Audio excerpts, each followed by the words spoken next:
विचार करा. झोपण्यापूर्वी एखाद्या लहान मुलाला अशी गोष्ट सांगितली गेली जिथे मुख्य पात्र झाडावरून धपकन खाली पडतंय. अरे बापरे. हो ना? त्याचे पंख थरथरताहेत आणि बाकीचे सगळे पक्षी त्याला हसतायत. म्हणजे वरवर पाहता अशी गोष्ट लहान मुलांना घाबरवून त्यांची झोप उडवेल असं वाटू शकतं. हो, म्हणजे ऐकायला तर हे अगदी विरुद्ध वाटतं झोपेच्या वेळेसाठी. अगदी. पण विरोधाभास असा आहे की हीच गोष्ट मुलांना सर्वात शांत आणि सुखाची झोप देते. आजच्या या सखोल चर्चेत आपण चिमुकला चिमणा आणि मोठं स्वप्न या कथेच्या रचनेचा अभ्यास करणार आहोत. नक्कीच. आणि आपण यामागील मानसशास्त्र समजून घेणार आहोत, कारण ही फक्त चिंपू नावाच्या एका छोट्या चिमण्याची गोष्ट नाहीये. हो, गोष्टीतला चिंपू हा अगदी लहान आकाराचा चिमणा आहे. म्हणजे बाकीचे पक्षी दाणे टिपण्यात आणि नुसत्या गप्पा मारण्यात मग्न असतात. पण हा मात्र आभाळाकडे बघून उडण्याची स्वप्न पाहतो आणि तो आपल्या आईला विचारतो की तो उंच उडू शकतो का. आणि तिथे आई त्याला थांबवत नाही. इथेच खरी रंजक गोष्ट समोर येते बघा. कारण आई त्याला अत्यंत शांतपणे सांगते की नक्कीच उडू शकतोस, पण त्यासाठी मेहनत आणि धैर्य लागेल. हो, हे खूप महत्वाचं आहे. पण इथे मला एक प्रश्न पडतो. म्हणजे लहान मुलांना खोट्या आशा देण्यापेक्षा तू खूप लहान आहेस, जरा मोठा हो मग बघू, असं सांगून वास्तव स्वीकारायला लावणं जास्त सोपं नाही का? आईने त्याला तसं का नाही सांगितलं? याचं कारण म्हणजे झोपेच्या आधीचा वेळ हा लहान मुलांच्या मेंदूसाठी अत्यंत संवेदनशील असतो. जर आईने त्याला तिथेच थांबवलं असतं आणि त्याच्या आकाराची जाणीव करून दिली असती, तर मुलांच्या अवचेतन मनात एक प्रकारची असुरक्षितता निर्माण झाली असती. अच्छा, म्हणजे एक प्रकारची नकार घंटा वाजली असती. बरोबर.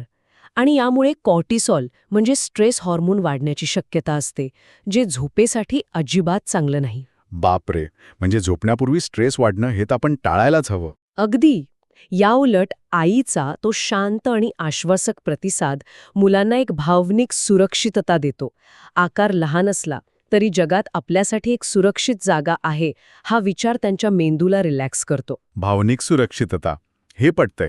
पण चला यावर थोडा सविस्तर विचार करूया. कथेच्या पुढच्या भागात एक मोठा विरोधाभास आहे. कोणता? तो खाली पडतो तो भाग. हो, तोच. चिंपू पहिल्यांदा उडण्याचा प्रयत्न करतो आणि धपक्कन खाली पडतो. त्याचे पंख थरथरत असतात आणि मोठे पक्षी त्याच्या लहान आकारावरून त्याला हसतात. आता मगाशी आपण स्ट्रेस हॉर्मोनचा उल्लेख केला. मग अपयश आणि इतरांचा उपहास यामुळे तर तो तणाव वाढायला हवा ना? हो, यात सर्वात लक्षवेधी गोष्ट म्हणजे हीच आहे. वरवर पाहता तणाव वाढायला हवा असं वाटतं खरं, पण गोष्टीत हा तणाव मुद्दाम निर्माण केला गेला आहे. आणि तो सोडवण्याची पद्धत खूप वेगळी आहे. अगदी. खाली पडल्यानंतर चिंपू लगेच दुसऱ्या सेकंदाला पुन्हा आकाशात झेप घेत नाही. तो चिकाटीने पहिल्या दिवशी फक्त एका खालच्या फांदीपर्यंत उडतो. आणि तिथे थांबतो. हो, तिथे थांबतो. दुसऱ्या दिवशी आणखी थोडं उंच जातो. पुन्हा थांबतो. अच्छा, म्हणजे तो अपयशाकडून यशाकडे जाणारा प्रवास एकदम झटक्यात न करता एका ठराविक लयीत करतोय. अगदी अचूक. एखाद्या श्वासाच्या लयीसारखा, जो झोपताना हळूहळू संथ आणि शांत होत जातो. हो, मानसशास्त्रामध्ये याला पेसिंग म्हणतात.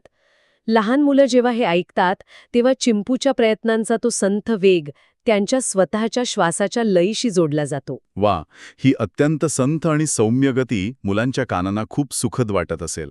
होय, सगळं काही हळूहळू ठीक होईल. घाई करण्याची अजिबात गरज नाही. हा अत्यंत सूक्ष्म संदेश त्यांच्या मज्जासंस्थेला दिला जातो. म्हणजे यश मिळवण्यासाठी गडबड न करता शांतपणे प्रयत्न करत राहिलं तर ध्येय नक्की मिळतं. आणि हीच जाणीव त्या मुलांना नकळत सुखाच्या झोपेकडे घेऊन जाते. कथेतील शब्दांची लय आणि तो शांत दृष्टिकोन मनातील उरलीसुरली भीती काढून टाकतो. थोडक्यात सांगायचं तर, लहान आकाराने स्वप्नांची उंची कधीच ठरत नाही, हा धडा यातून मिळतोच, पण तो देण्याची पद्धतच खरी जादू आहे. अगदी बरोबर. संथ गतीने आणि धैर्याने मिळवलेलं यश केवळ प्रेरणाच देत नाही, तर एका सुरक्षित विश्वाची हमी देऊन मनाला गाढ शांती देतं. आणि म्हणूनच ही कथा केवळ एक गोष्ट न राहता मुलांना शांत करणारा एक सुखद अनुभव बनते. या संपूर्ण प्रवासात चिंपूने आपल्या धैर्याने आभाळाला गवसणी घातली आपण पाहिलं. नक्कीच. पण आजच्या या चर्चेच्या शेवटी अत्यंत शांत स्वरात एका वेगळ्याच चित्रावर विचार करता येईल. कोणता विचार? जेव्हा चिंपूने सर्वात उंच आकाशात भरारी घेतली असेल आणि तिथून त्याने पहिल्यांदा खाली पाहिलं असेल, तेव्हा सुरुवातीला त्याला हसणारे ते जमिनीवरचे मोठे पक्षी त्या उंच आकाशातनं त्याला स्वतःहूनही किती छोटे वाटले असतील.